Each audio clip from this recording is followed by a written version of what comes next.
COVID-19, there are quite a lot of things increased. Unemployment, job insecurity, cases, patients, medical crisis, also divorce cases. Because the relationships really took a toll during this lockdown. So, when the whole global problem is happening, there's no point me talking about product technology and office productivity.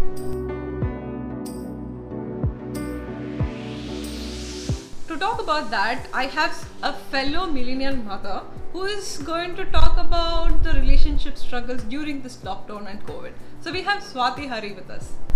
Hi Padu. Hi. Everyone. Thank you so much for accepting to be here. Thank you so much Padmini for having me on your show.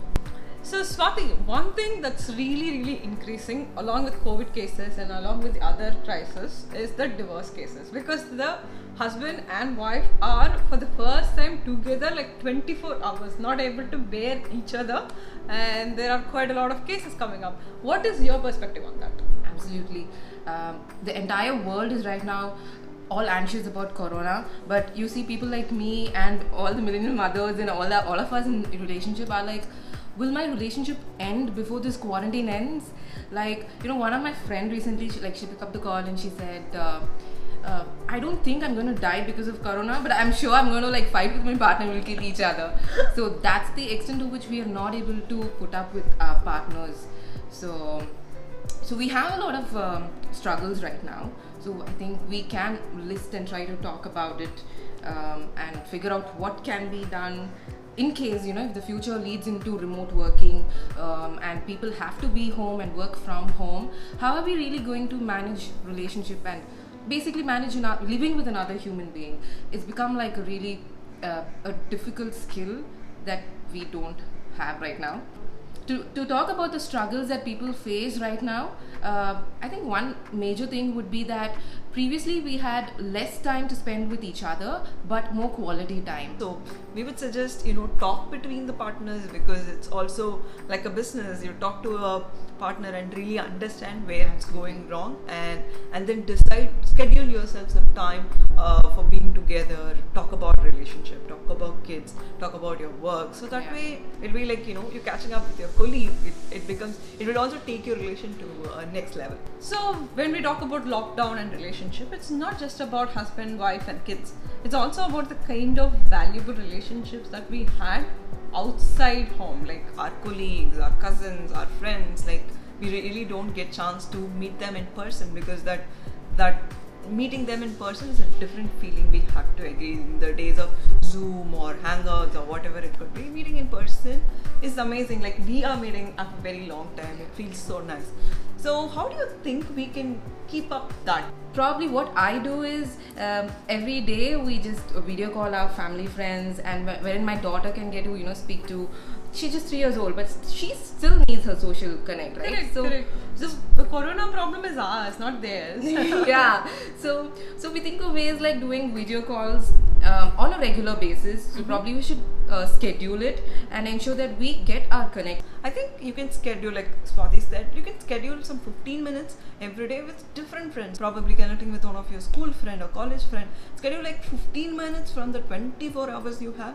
Just have your own time of that 15 minutes. Video call one of your friend, let them know, because you don't know how they are in the lockdown times. So, have that and talk to them, ask them how the life is. This way you will really feel better. And you will really not miss out that social connect between the people during the times of social bubble where you are just meeting like few people. Yes.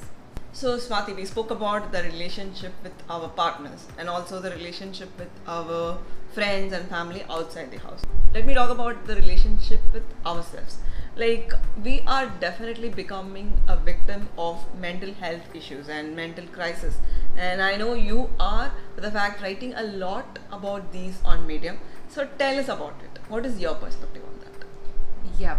So what I see from the people around me during this quarantine is that it doesn't matter if you're really alone or you are living with family. Every single person right now is facing through this quarantine depression, and it is real. We feel really choked at times when we think there is constantly one person looking at me with a surveillance camera, and I don't get my space to breathe at all. With the other people at home, then it is kind of getting suffocating, and that is leading you to mental health. So when we're talking about mental health, I have to give you some of the other links that might help you. One is Loan Pack. It is a newsletter which can really help you with the mental health, and Project Kinsuki, which talks about domestic violence and how people can manage these things at these hard times.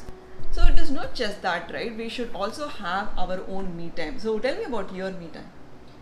So I ensure that I get at least like 1 hour a day for myself. Apart from your personal work and your household chores and playing with your kids, you need that 1 hour for yourself, definitely. Otherwise, I'm gonna go crazy.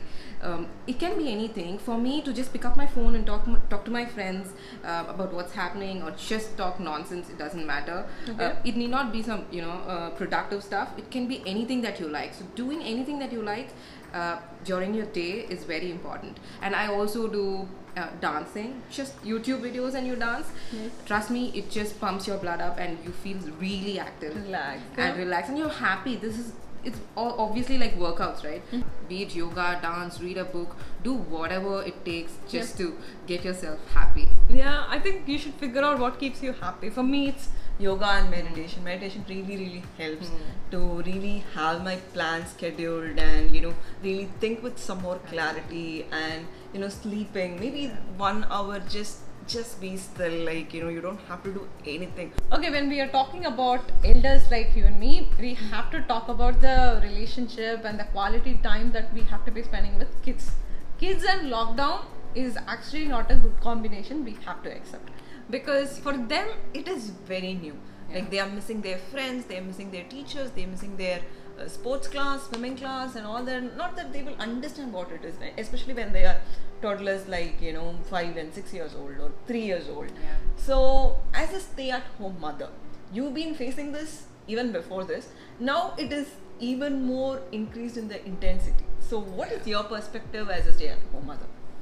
Yes, so this quarantine for stay-at-home moms is like completely stressful. I feel that people are working and then now they are home and they feel the stress. But I feel that my job is just increased. There's no break really.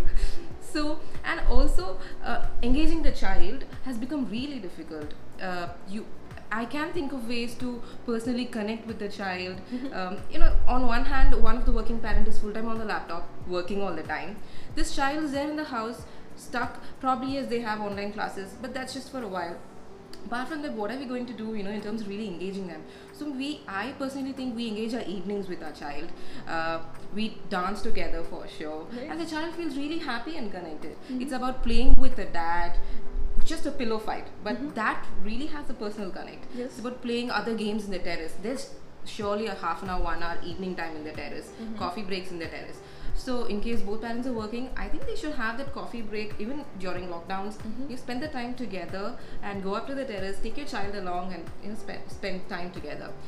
I think you should talk about it because you're a working mom, and how do you handle this situation with your child?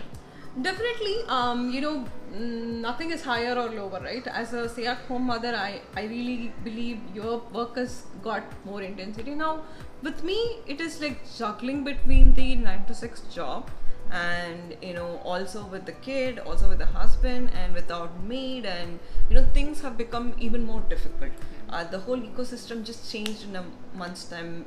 Prior to this, I had a help of my other extended help, like in-laws and my mother taking care of the kid. And she basically goes to the school and comes back only late, and maybe that was just 2 hours of frame, that time that I spent with her, but still it was a quality time. Now it's 24/7, and is that a quality time? Because I'm like literally sitting in front of the laptop most of the times, and it's the same thing with my partner, where he is getting engaged with the laptop and work and things like that. So for that, we kind of make sure after 6 o'clock till 9 o'clock we are not attending any calls. We literally keep the laptops shut. If she just wants to walk outside the park, or maybe in the terrace, sometimes dancing in front and of visiting grandparents if they are now recently she started visiting her grandparents, accompanied by my husband, seeing them once in a while, and it's kind of put them in a good mood, because mental health is not just a problem between you and me, it is Yeah. also for the kids, because it's new Completely. to them, and they were even more social Yes. than we are. Yes. Because every single moment they were with people, every single moment they were accompanied with their friends. Now they miss their friends. Now she has a bunch of friends. Now I make sure I ask her, I talk to her and ask her if she's missing any of them. Sometimes I ping their parents. And Yeah, we do that. We do Yeah. video calls. Yeah, we schedule some video calls with the kids, and they'll be like talking for Yeah. hours. I'll be like wondering where my phone is, and she'll be like walking here and Yeah. there, showing them the projects, showing them the house, and it's fun. And the way they're talking, it's Yeah. like it's nice. It shows how much they miss their friends. It's also important. It's not just important to the elders. Screen times have increased for the kids Definitely. as well. But we have to be very mindful about what they are watching. Yeah. It's not like we are just engaged on the laptop and they are just engaged on their phone or iPads, and they're just watching whatever they want. So one of us at least have a watch on what she is watching. I really think that's important. Just because you are like sitting right in front of your laptop doesn't mean that your world is just switching off from kids. Before it was that you were like Now you're 100 multitasking, doing a You- number of at things. least I would say I'm trying to multitask. I don't know if I mastered it. So when we are talking about relationships, Swati, I think the mother of all the problems is the expectations. Like, be it friends or be it anything, but especially in a marriage, right? Where I've heard women saying that my husband doesn't keep me happy. Like, literally nobody can keep you happy. The one person who can keep you happy is you. And in those cases, where you put your happiness, your fulfillment, your career aspirations always on the other person, it's going to be very difficult. And also with that fact, even if you have very bad problems or very difficult issues with your father or mother, you literally don't divorce them, but you have the option to divorce your partner, and it's kind of increasing. Of course, I also acknowledge the point that there are cases where where women face or men also face domestic violence, abuses, where the option is only to divorce, option is only to get separated. But I really think 90 to 95% of the problems can be solved by just the mindset that we have, Yeah. just by changing the mindset with what we have. What Absolutely. is your perspective on Yeah, that? especially for people like us, like the millennials, I would say a little bit, because like the late 20s and early 30s. So we are in a relationship, and the way we see a partner is really important. Like, you might have a partner who understands you 100%. You're lucky, but you also have partners where they don't understand you to a certain point. There could be conflict in interests. We just have to understand that we are living with another human being with a complete different world of likes, interests, goals, and everything. So we need to firstly understand that and accept that, and whenever we have any problems, we just have to keep this in mind. Divorce is not the first thing that needs to come to our head, right? So I really wish one of the partners stay calm and let the other partner burst out and cool down. And I really wish we understand why they are reacting like that, rather than just taking the words that they speak during the times of anger. And we basically need to think that how do we fix the problem than just losing the person completely. So there are a number of factors that we have to firstly understand, sit together, as partners, sit together and talk to each other, do the subjective analysis, especially during lockdown situations where we are together. We tend to take the other person for granted. We sometimes think, what are you doing? I mean, you're just on your phone the whole time. I understand you working and stuff, but when you're on your phone having your own time, we kind of don't value what they do. Yeah. But on the other hand, that could be something that they really like. Yeah. That could be the break that they want. So it could be their interest. Yeah. So that's called subjective analysis. So we need to sit and talk to each other. See, I will do 1 hour of reading, or I'll be on my phone. It means to me, and you can do what you want, and I understand that it means to you. And when we speak it out and have that context in mind, I think it's really easy to handle the situation. Yes, I think it's true. I mean, when you're getting married, as a man, I think you shouldn't be looking for a woman who will be replacing your mother, or you know, just as a maid, or you know, who will do things at home. Yeah. As a woman, you shouldn't be expecting, okay, there's one solution for all my problems, who will take care of all my financial Yeah. crisis, or you know, who will take care of everything. You know, people should do their work. Yes. And that is exactly how you can get the 50-50 partner. Absolutely. The real partnership happens. Yes, yes. Who will understand the other person's aspirations, who will understand the other person's desires in life. That way, I think the relationship will be very Grows. smooth, Yeah. and you know, the problems and issues are much lesser. When Yeah. you're focusing on something too much, like what is this person doing for me, instead of that, you can focus on what am I doing for myself. That way, it's much easier. So I think we are not the relationship experts, but we always talk about it. We've evolved relationships from stages, and you know, I thought our conversation on that will really help people who are seeing crisis, relationship crisis, or you know, family crisis during this time. So that's why we wanted to do this. If you really liked it, give us a thumbs up. So I will make more videos about lives and relationships. And if you haven't subscribed to this channel till now, definitely subscribe to this channel, and definitely read this book called 24/7 Marriage. I got this book, and really my perspective towards marriages and relationships changed. Do you have a book suggestion, Swati? Yeah, that's a book called Loving in the Flow. So I would share the link with you. And Sure, we will have the links on the description box. And thank you so much. Till then, have a happy life. Bye bye. yeah. And you. She brings in the partner for every single thing. Okay. Yeah, it. PUBG with partner. Yes.